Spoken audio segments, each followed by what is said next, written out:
എൻ്റെ പേര് Ajay Raj V R. ഞാൻ mount Zion medical college surgery വിഭാഗം അസിസ്റ്റൻറ്റ് പ്രൊഫസറാണ്. ഇന്ന് നമ്മൾ വെരിക്കോസ് വെയിനെ കുറിച്ച് സംസാരിക്കാനാണ് വന്നിരിക്കുന്നത്. എന്താണ് വെരിക്കോസ് വെയിൻ?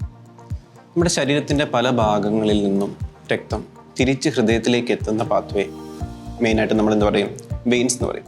ആ സിസ്റ്റത്തിലുള്ളൊരു പത്തോളജിയാണ് മെയിനായിട്ട് വെരിക്കോസ് വെയിനായിട്ട് സംഭവിക്കുന്നത്, എസ്പെഷ്യലി ലോവർ ലിംബുകളിൽ. അപ്പം താഴ്ഭാഗത്ത് നിന്ന് കാലുകളിലൂടെ തിരിച്ച് ഹൃദയത്തിലേക്ക് രക്തം എത്തണം. അപ്പോൾ അത് ഗ്രാവിറ്റിക്ക് എഗനിസ്റ്റ് ആയിട്ടാണ് വർക്ക് ചെയ്യേണ്ടത്. അപ്പോൾ നമുക്ക് അവിടെ മേജറായിട്ട് 3 സിസ്റ്റംസാണ് ആ ഒരു വെയിനസ് സിസ്റ്റത്തിലുള്ളത്. മെയിനായിട്ടും തൊലിയുടെ തൊട്ട് താഴെയുള്ള സൂപ്പർഫിഷ്യൽ സിസ്റ്റം, പിന്നെ മസിലിൻ്റെ ഉള്ളിൽ കൂടെ പോകുന്ന ഡീപ്പ് സിസ്റ്റം, പിന്നെ ഇത് തമ്മിലുള്ള കണക്ഷൻസ്, അതിന് പെർഫറേറ്റർ സിസ്റ്റം എന്ന് പറയും. അപ്പോൾ ഈ മസിലിൻ്റെ ഉള്ളിലൂടെ പോകുന്ന രക്തക്കൊഴലുകൾക്ക് ആ മസിലിൻ്റെ പ്രഷർ കിട്ടും. ആ ഒരു പമ്പിങ് പോലെ മസിൽ വർക്ക് ചെയ്യുമ്പോൾ തിരിച്ച് ഹൃദയത്തിലേക്ക് എത്താൻ സാധിക്കും. അതേസമയം ആ സൂപ്പർഫിഷ്യൽ സിസ്റ്റത്തിലൊക്കെ മേജറായിട്ട് ഈ മസിൽ പമ്പിങ്ങിൻ്റെ ആക്ഷൻ തന്നെ വരണം. പിന്നെ അതിൻ്റെ കൂടെ ഈ കുറച്ചുകൂടെ വാൽവ് മെക്കാനിസംസ് ഉണ്ട്. അതായത് ഒരു സിംഗിൾ കോളം അല്ലാതെ വാൽവുകൾ വെച്ചിട്ട് ആ പ്രഷറിനെ കട്ട് ചെയ്ത് നിർത്തും. എന്നിട്ട് ഇതുപോലെ സൂപ്പർഫിഷ്യൽ സിസ്റ്റത്തിനും ഡീപ്പ് സിസ്റ്റത്തിലേക്കും പോകാൻ എന്നുള്ള രീതിയിലും വാൽവുകൾ സെറ്റ് ചെയ്തിട്ടുണ്ടാകും. അപ്പോൾ ഒന്നെങ്കിൽ ഏതെങ്കിലും രീതിയിലൊരു തടസ്സം ഈ രക്തത്തിൻ്റെ ഒഴുക്കിനെ, അല്ലാന്നുണ്ടെങ്കിൽ ഈ വാൽവുലാർ സിസ്റ്റത്തിൻ്റെ ഒരു ഇൻകോമ്പിറ്റൻസ്, തിരിച്ചൊഴുകുക, അങ്ങനെയൊക്കെ വന്നു കഴിഞ്ഞാൽ സ്വാഭാവികമായിട്ട് ഈ സൂപ്പർഫിഷ്യൽ സിസ്റ്റത്തിൽ ഡയലിറ്റേഷൻ ഉണ്ടാകും. ആ രക്തക്കുഴലുകൾ വികസിക്കും. അതുപോലെ തന്നെ അവിടെ രക്തം കെട്ടി നിൽക്കാനുള്ള സാഹചര്യങ്ങളുണ്ടാകും. അപ്പോൾ സ്വാഭാവികമായിട്ടും പതുക്കെ രക്തങ്ങൾ അവിടെ കെട്ടി നിൽക്കുന്നതിൻ്റെ ഭാഗമായിട്ട് നീര് വരും.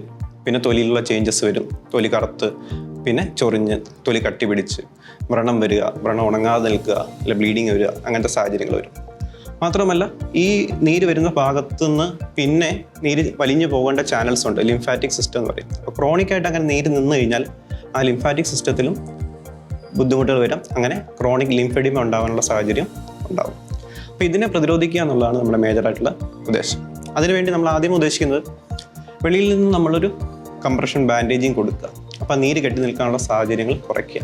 പിന്നെ കാഫ് മസിൽസിന് പ്രോപ്പറായിട്ടുള്ള എക്സസൈസ് ചെയ്യുക. പിന്നെ നമ്മുടെ ജോലി അത് കണ്ടിന്യൂസ് ആയിട്ട് നിന്നുകൊണ്ടുള്ള ജോലിയാണെന്നുണ്ടെങ്കിൽ അത് മോഡിഫൈ ചെയ്യണം. ഇൻ ബിറ്റ്വീൻ നമ്മൾ ഇരിക്കുക, അല്ലെങ്കിൽ കാലുകൾ ഉയർത്തി വെച്ച് എക്സസൈസ് ചെയ്യുക, അങ്ങനത്തെ സാഹചര്യങ്ങൾ ചെയ്യേണ്ടി വരും. അതല്ല ഇത് സാധിക്കുന്നില്ല, ഇത് തുടർന്ന് പോകാൻ സാധിക്കാത്തൊരു ബുദ്ധിമുട്ടുള്ളൊരു വ്യക്തിയാണ്, അല്ല എന്നുണ്ടെങ്കിൽ ഓൾറെഡി കോംപ്ലിക്കേഷൻസ് കാര്യമായിട്ട് വന്നിട്ടുണ്ട്, ബ്ലീഡിങ് ഉണ്ട്, വ്രണം വന്നിട്ട് മാറാൻ നിൽക്കുന്നു, അങ്ങനത്തെ സാഹചര്യങ്ങളൊക്കെ ആണെന്നുണ്ടെങ്കിൽ നമ്മൾ സർജിക്കൽ ഓപ്ഷൻസ് ആണ് അതിനുവേണ്ടി സജസ്റ്റ് ചെയ്യുക. മേജറായിട്ട് നമുക്ക് ഒന്നെങ്കിൽ രക്തക്കുഴലിലെ ഈ കണക്ഷൻസിനെ, അതായത് ഡീപ്പ് സിസ്റ്റവും സൂപ്പർഫിഷ്യൽ സിസ്റ്റവുമായിട്ടുള്ള കണക്ഷൻസിനെ വേർതിരിക്കാം. അത് സർജിക്കലി വേർതിരിക്കാം. അതല്ല മേജറായിട്ട് അതായത് ഡീപ്പ് സിസ്റ്റത്തിൽ നിന്ന് സൂപ്പർഫിഷ്യൽ സിസ്റ്റത്തിലേക്ക് രക്തം തിരിച്ചു വരുന്ന ഭാഗങ്ങൾ, ആ മേജറായിട്ടുള്ള അങ്ങനത്തെ തിരിച്ചുവരവ് ഉണ്ടെന്നുണ്ടെങ്കിൽ ആ ഭാഗങ്ങളും ടാക്കിൾ ചെയ്യുക, അത് ബ്ലോക്ക് ചെയ്യുക, സർജിക്കലി ബ്ലോക്ക് ചെയ്യുക എന്നുള്ളത്. അതല്ല എന്നുണ്ടെങ്കിൽ പിന്നെ നമുക്ക് എൻഡോവാസ്കുലർ പ്രൊസീജിയേഴ്സ് ഉണ്ട്. അതായത് രക്തക്കുഴൽ വഴി തന്നെ പോയി ഈ സൂപ്പർഫിഷ്യൽ സിസ്റ്റത്തിനെ മൊത്തത്തിൽ നമ്മൾ അബ്ലേറ്റ് ചെയ്യുക, കരിച്ച് കളയുക എന്നുള്ളത്. അത് തെർമൽ അബ്ലേഷനാണ് ഉദ്ദേശിക്കുന്നത്. അത് 2-3 മെത്തേഡ്സ് ഉണ്ട്. ഒന്ന് നമ്മൾ ലേസർ വെച്ച് ചെയ്യും, അല്ലെങ്കിൽ റേഡിയോ ഫ്രീക്വൻസി അബ്ലേഷൻ ചെയ്യാം. അതുമല്ല എന്നുണ്ടെങ്കിൽ ഇതിനെ ഒക്ലൂഡ് ചെയ്യാൻ വേണ്ടി നമ്മൾ ഉദ്ദേശിക്കുന്നത് ഗ്ലൂ തെറാപ്പി ചെയ്യാം. ഈ വെയിനസ് സിസ്റ്റത്തിലേക്ക് നമ്മൾ ഗ്ലൂ ഇഞ്ചെക്ട് ചെയ്ത് എക്സ്റ്റേണൽ കംപ്രഷനും കൂടെ കൊടുത്ത് ആ ഒരു ലൂമിനെ നമ്മൾ ഒബ്ലിറ്ററേറ്റ് ചെയ്യണം. അപ്പോൾ ഇതൊക്കെയാണ് നമ്മൾ ഉദ്ദേശിക്കുന്ന മെത്തേഡ്സ്. വെരിക്കോസ് വെയിന് വേണ്ടിയിട്ടുള്ള എല്ലാ നൂതനമായ ചികിത്സാ സംവിധാനങ്ങളും നമ്മൾ ഇവിടെ മൗണ്ട് സിയോൺ മെഡിക്കൽ കോളേജിൽ ഒരുക്കിയിട്ടുണ്ട്. അപ്പം അത് ജനങ്ങളിലേക്ക് എത്തിക്കുക എന്നുള്ളത് നമ്മുടെ ഉത്തരവാദിത്തമാണ്. എല്ലാ ജനങ്ങൾക്കും ഈ ഒരു അറിവ് പകർന്നുകൊണ്ട് തന്നെ അവരിങ്ങോട്ട് വരുവാൻ വേണ്ടി നമ്മൾ ഹാർദവമായി സ്വാഗതം ചെയ്യുകയാണ്.